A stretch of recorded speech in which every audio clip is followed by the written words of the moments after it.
선거에서 일단 패배를 하게 되면 그 지도부는 일단 이선으로 물러나고 자숙과 성찰의 시간을 가지는 그것이 맞는 그런 문법 아니겠습니까? 네. 예. 뭐 원칙적으로 보면 사실은 당분간은 물러나 계시는 게 맞긴 하죠. 이 전당대회가 관심을 끌고 쇄신에 불을 붙이기 위해서는 한동훈 비대위원장 같은 사람이 뛰어들어서 변화 또는 쇄신에 불을 붙이는 역할을 해줘야 전당대회가 살지 않나 그렇게 생각합니다. 윤석열 정권이 국정기조를 전환할 때까지 이재명 대표를 중심으로 해서 네. 아주 돌돌 뭉쳐서 강력하게 싸워야 한다라고 하는 것이 민심이라고 봅니다. 대표 연임론에 대해서는 회의나 혹은 공식적인 이야기 가운데서 한 번도 등장한 적이 아직은 없다라고 말씀드릴 수 있겠고요. 죄송합니다. 여기까지 생각해서 바꾼 거 아니냐.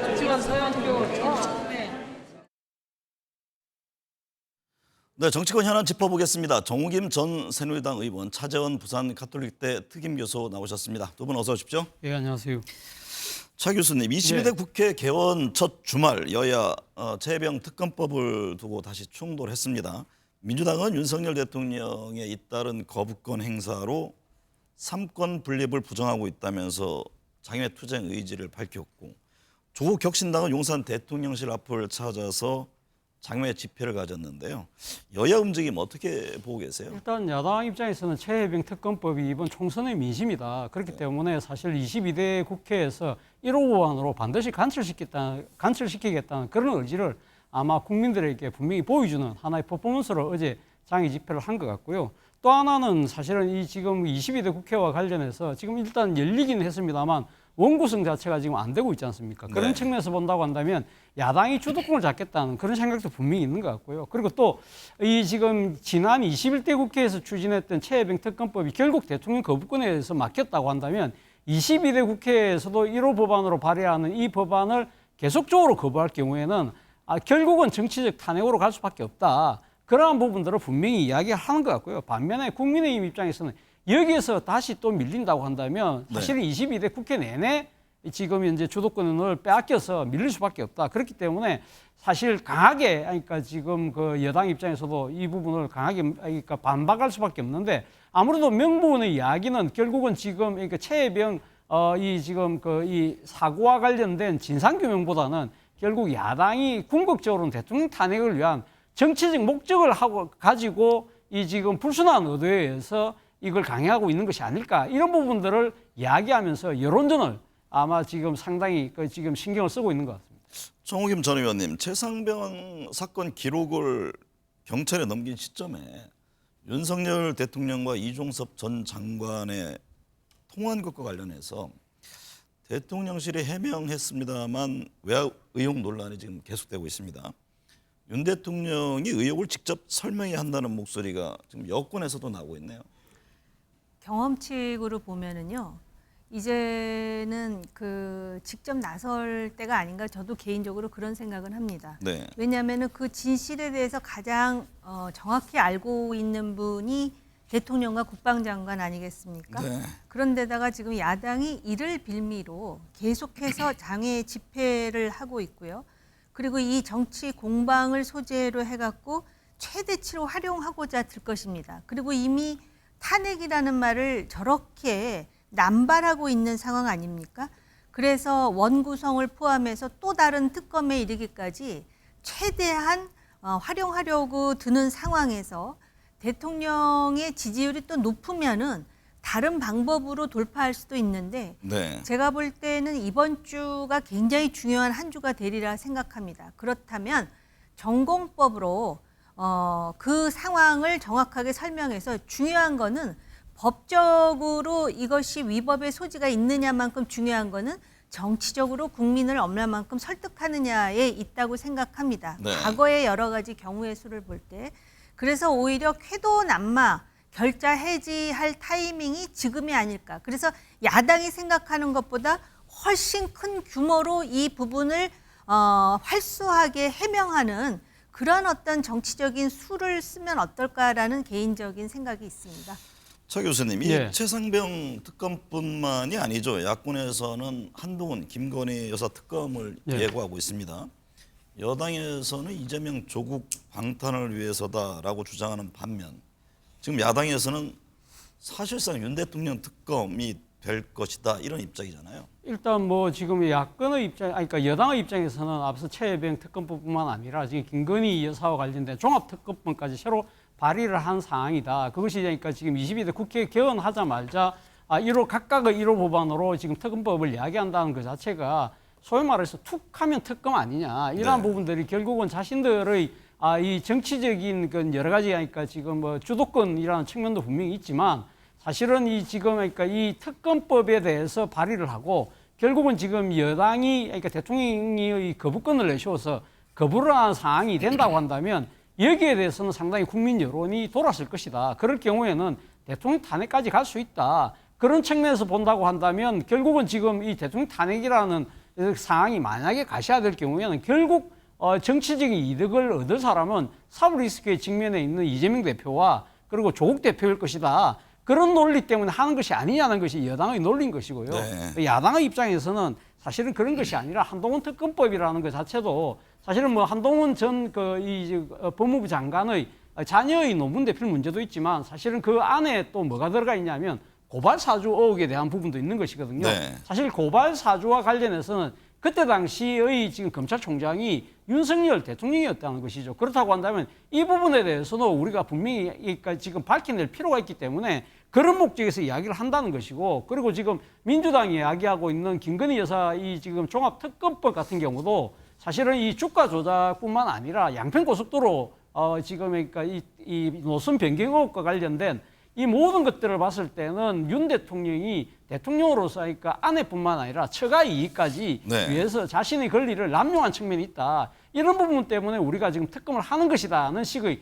논리가 양측이 지금 팽팽하게 맞서고 있는데 네. 일단 민심은 일단 뭐랄까요? 그러니까 야권 쪽으로 조금은 더 기울어 있는 것 같습니다. 네, 야권의 김건희 여사 특검 주장에 대한 맞불놓기일까요? 국민의힘에서는 김정숙 여사 특검을 이야기하는데 이게 설득력 있습니까? 그 문재인 정부 당시에 그 김정숙 여사 인도 순방과 관련해 가지고는 정말 납득할 수 없는 사실들이 계속해서 확인되고 있지 않습니까? 네. 순방을 하는데 본인이 중심에 있는 줄 알았더니 문체부 장관이 단장이고 오히려 이 여사의 경우는 특별 수행원으로 돼 있다라는 것에서부터 시작해서 뭐 비용 문제라든지 여러 가지가 많이 나오는데요. 그리고 이것이 대통령 임기 중에 있었던 일이기 때문에 그 당시에도 굉장히 예민한 사안이었고 작년에도 감사원 차원에서 뭔가 감사를 할 것처럼 하다가 묻어져 있는 상태에서 요번에 김건희 여사의 특검과 함께 이제 불거져 나오다 보니까 이게 오히려 물타기 아니냐라는 또 야당 측에 그런 공격이 있는 것은 사실입니다. 네. 반면에 김건희 여사 같은 경우는 대통령과 결혼 전에 있었던 일이고 또 대통령으로 취임하기 전에 있었던 일인데 이상하게 또 수사를 해가지고 검찰에서 결론을 내지 않고 있고 또 요번에 그 검찰에서 이 김건희 여사 수사와 관련해가지고 소위 고위직들이 교체가 되고 뭐 이런 상황이 오히려 이제 그 의혹을 좀 가중시킨 측면이 있는데요.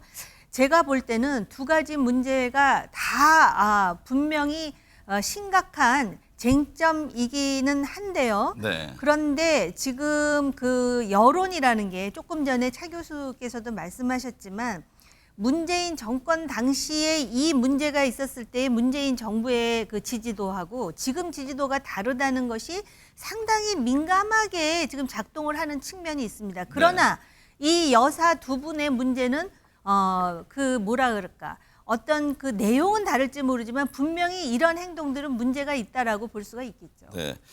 더불어민주당의 대선 1년 전에는 대표직을 내려놔야 하는 규정에 예외 적용을 추진하면서 이재명 대표의 연임을 위한 포석 아니냐 이런 해석이 나오고 있는데요.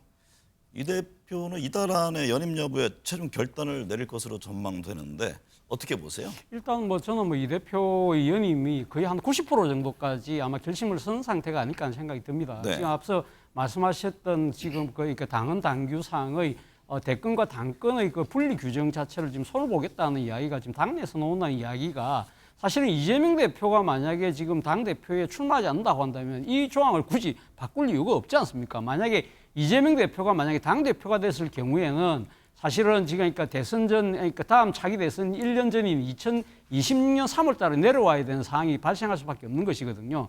그럴 경우에는 지금 2026년 3월 달에 지금 그러니까 대표를 사퇴할 경우에는 바로 3개월 뒤에 지방선거이기 때문에 당대표를 다시 뽑는 상황에서 지방선거와 관련된 공천이라든지 준비가 쉽지 않다. 네. 그렇기 때문에 지금 이 조항 자체를 지금 불가피하게 예외 조항을 두자는 이야기가 나온다는 그 자체가 사실은 지금 이재명 대표의 연임을 지금 노리고 있는 이야기가 나온다는 것이고 사실 이와 관련된 여러 가지 하니까 지금 논란이니까 결국은 지금 이재명 대표가 선수별로 지금 간담회를 통해서 이 부분을 이야기를 듣겠다는 이야기 자체가 네. 결국은 이 지금 비판적인 여론을 돌려놓겠다는 생각이기 때문에 결국은 본인의 연임을 상정하고 지금 그러한 이 선수별 간담회를 지금 예정하고 있는 것이 아닐까라는 생각이 듭니다. 정 의원님, 민주당은 이재명 대표 연임을 위해서 뭉치는 분위기지만 국민의힘은 다릅니다. 지금 전당대회 큰 변수로 보고 있는 한동훈 전 비대위원장 출마를 두고서 당을 위해 나가야 한다, 당을 위해 나오지 말아야 한다. 입장이 서로 갈리네요. 이거는요, 네. 국민의힘이 훨씬 정상적인 정당이다라는 걸 보여주는 장면입니다. 네. 지금 이재명 대표의 연임을 위해서 지금 당원 당규를 고쳐가지고 지방선거도 공천권을 행사할 수 있고 심지어는 뭐 대통령 유고시에 어떻게 하겠다라는 얘기까지 나오는데요. 민주당이 그렇게 역사와 전통을 자랑하는 정당인데 당 시스템을 당 권력에 의해서 좌지우지되게 만든다라는 이러한 생각 자체가 얼마나 비민주적이고 후진적인가를 아무도 모르는 건지, 그리고 지금 선수별로 간담회를 갔다라는 건 하나의 명분밖에는 되지 않습니다. 그리고 지금 장애로 투쟁하는 이유가 뭡니까? 대통령의 독선에 저항한다라는 얘기면서 자기들 스스로 당 권력의 독선에 대해서 같이 박수치는 이유가 뭘까? 마치도 똘똘 뭉치는 것처럼 보이는 이유가 뭔지 아십니까? 결국 이재명 대표는 대표에 연임할 것이고 그렇게 되면은 차기 총선에도 영향력을 행사할 수 있다. 만약에 대선에 성공한다면. 네. 그런 생각들을 하고 있으니까 입 싹 닫고 아무 말도 안 하는 겁니다. 이게 어떻게 민주적이고 똘똘 뭉치는 분위기겠습니까? 그런 면에 비해서 원했든 원하지 않았든 어찌됐든 그 한동훈 전 비대위원장이 다시 당대표 나가는 것에 대해서 어떤 백가쟁명식의 갑론을박이 나온다라는 것은 네. 외견상 어수선해 보일지 모르지만 사실은 그게 정당의 정상적인 모습 아닐까 싶습니다. 개인적으로 어떻습니까? 한동훈 전 위원장이 나와야 된다고 보세요? 나와야 되고 안 나와야 되고를 떠나서요. 본인이 저렇게까지 지금 뭐라 보는 그럴까? 거죠. 저렇게 해놓고 안 나오면 얼마나 우습겠습니까? 나오려고 지금 뭐 심지어는 김은국 씨까지 만난 거 아닌가? 다들 그렇게 생각합니다. 네, 국민의힘에서 지구당 부활 논란이 일고 있습니다. 한동훈 전 위원장이 먼저 쏘아 올렸고 이에 대해서 홍준표 대구시장이 반대 의사를 즉각 밝혔습니다. 오세훈 서울시장도 지구당 부활은 이거 제왕적 당대표 체제를 강화할 뿐이다 라면서 반대 입장인데 한동훈 견제 의미도 담고 있을까요? 뭐 저는 한동훈 위원장에 대한 견제의 의미도 분명히 있다고 봅니다만 그 앞서서 제 생각에는 홍준표 대구시장이나 오세훈 서울시장 같은 경우 본인들이 직접 지구당을 운영해봤던 당사자들이거든요. 네. 그리고 사실 2004년도 소위 말하는 오세훈 선거법이 만들어질 때 이 두 분이 상당히 큰 역할을 했던 분들이기 때문에 본인들 입장에서는 사실 지구당 자체가 소위 말하는 돈 먹는 하마다. 그리고 또 사실은 어떻게 보면 불법적인 선거를 할 수밖에 없는 그런 상당히 정치적 유혹이 많은 조직이라는 부분인 것이죠. 그렇기 때문에 사실 본인들의 정치적인 일종의 뭐랄까요, 업적이라는 부분을 그러니까 퇴행할 수 있어서는 안 되겠다는 그런 생각도 분명히 있는 것이고 네. 또 한편으로는 말씀하신 것처럼 한동훈 전 비대위원장에 대한 견제 구호의 성격도 분명히 있다. 한동훈 전 비대위원장이 왜 느닷없이 이 비지구장 그 문제를 들고 나왔느냐. 물론 지금 사실은 그 과거 이 선거 양상을 보면 보수는 조직으로 선거를 하고 이 진보는 바람으로 선거를 하기 때문에 사실은 지금 한동훈 비대위원장이 이번 총선을 해보니까 보수의 조직체가 다 무너졌더라. 풀뿌리 조직을 부활하지 않고는 쉽지 않다는 그런 생각도 있지만 또 한편으로는 이번에 대거 낙선한 분들이 거의 다 수도권이잖아요. 그렇기 네. 때문에 수도권에 있는 지금 낙선한 사람들이 사실은 한동훈 전 비대위원장의 어중에 따라서 공천된 분들이 많고 이분들이 사실은 원외에 있으면서 강하게 보수 개혁의 목소리를 내고 있는데 이분들의 정치적인 여건을 봤을 때는 지구당이 필요하다. 그런 차원에서 이야기를 한다는 것 자체는 결국 한동훈 전 비대위원장이 지구당 부활을 통해서 자신의 정치적 세를 늘리는 것이 아니냐. 네. 그런 부분들 때문에 또 견제의 의미도 있다는 생각도 듭니다. 22대 국회 개원을 축하하면서 윤석열 대통령이 의원들에게 보낸 축하난에 대한 반응이 논란입니다. 조국 혁신당의 조국 대표는 난을 사양했어요. 근데 또 개혁신당 천하람 의원은 뭐 물을 주는 사진을 올리기도 했는데 난 논란은 어떻게 보셨어요? 제가 생각해도 참 옹졸해 보이더라고요. 난이 무슨 죄가 있어요. 그냥 그 받으면서 그 뭐라 그럴까 대통령에 대한 비판이라든지 문제 의식은 국회의 장에서 얼마든지 할 수가 있거든요. 이거는 어떻게 보면은 굉장히 속 좁은 초신을 그대로 노출시킨 게 아닌가 이런 생각이 들고요. 그런 면에서는 이제 개혁신당이 상당히 이제 그 대조적인 모습을 보였는데 또 정치 공학적으로 또 풀어보자면은 결국 개혁신당은 차기의 뭐 지방선거든 대선이든 간에 어떤 그 보수의 뿌리가 있지 않습니까? 네. 그렇기 때문에 나중에 다시 돌아가서 주도권을 행사하는 어떤 큰 그림을 가지고 있다면은 당연히 난을 품어야 되는 그런 그림이 나와야 되지 않겠습니까? 네. 그래서 오히려 야당에서 서로 그 비판을 하더라도 웃으면서 점잖은 말로 정말 촌철살인의 비판을 하는 그런 고차원적인 정치를 보고 싶은 것이지 대통령이 난을 보냈다고 해서 버립니다라고 거기다 팻말 붙여서 내다버리고 난을 판매한 사람은 어쨌든 장사가 됐으니까 좋지만 이거 자체가 제가 볼 때 환경공해예요. 네.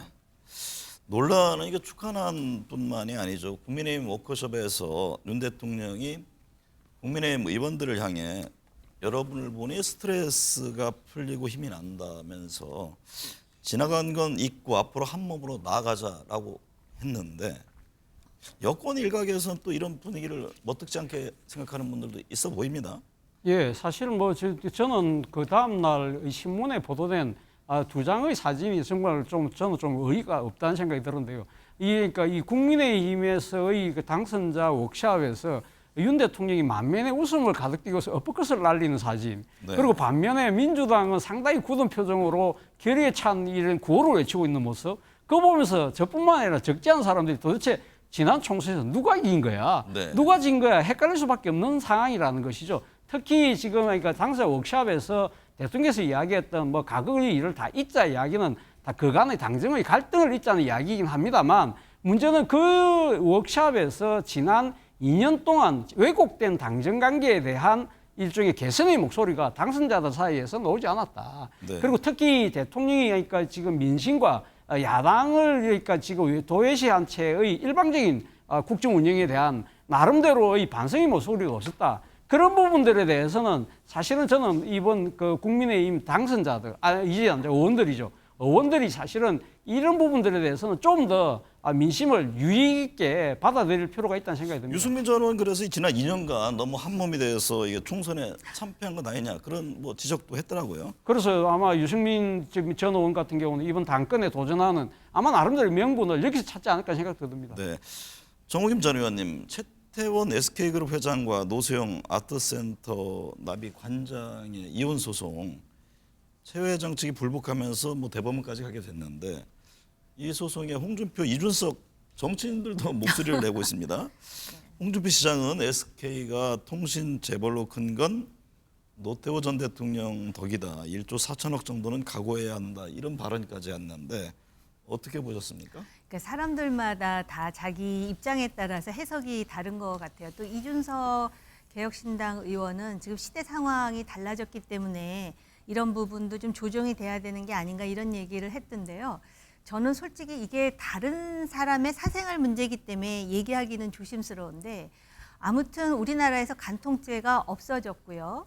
그런 상황에서 부인이 있음에도 불구하고 혼외자가 있다, 사랑하는 여자가 있다라고 공개적으로 선언하지 않았습니까? 네. 정말 아메리칸 스타일로 자기 사랑을 표출한 거 아니에요? 그러면 이혼할 때 위자료도 아메리칸 스타일로 줘야 되는 게 아닌가. 네. 그래서 그 아마존의 그 베이조스인가? 그 회장 경우에 재산이 한 200조가 넘는데 그 부인한테 다른 여자를 사랑하고 이혼하면서 부인한테 52조가 넘게 위자료를 준 것으로 알고 있거든요. 네. 그 사랑의 어떤 그 뭐라 그럴까요? 그만큼 그 여성을 사랑했다면 거기에 대해서 뭐 이 정도 지불해야 되는 거 아니야. 무슨 뭐 비자금이 어쩌고 저쩌고를 떠나서 우리나라의 어떤 그 이혼의 시스템이 지금 달라지고 있는 기로이고 저것 때문에 향후에도 다른 다양한 판례가 나올 것이다 그런 생각이 들었습니다. 네.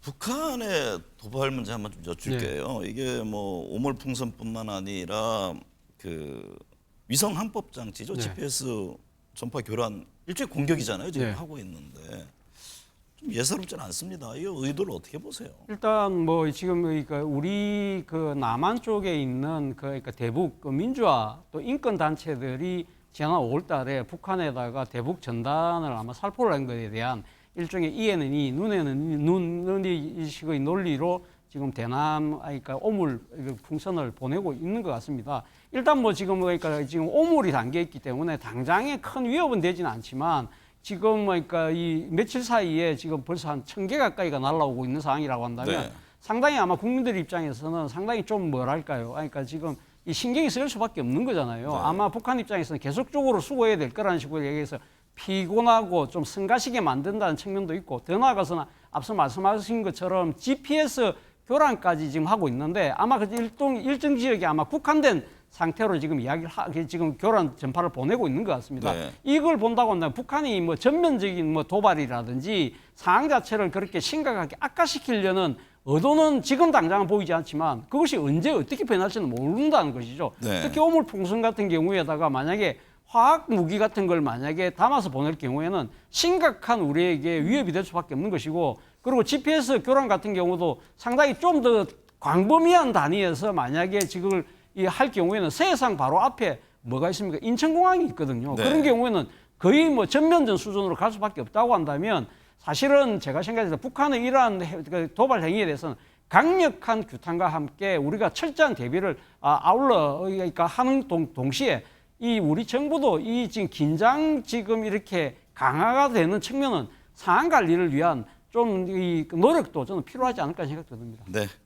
오늘 도움 말씀 감사합니다.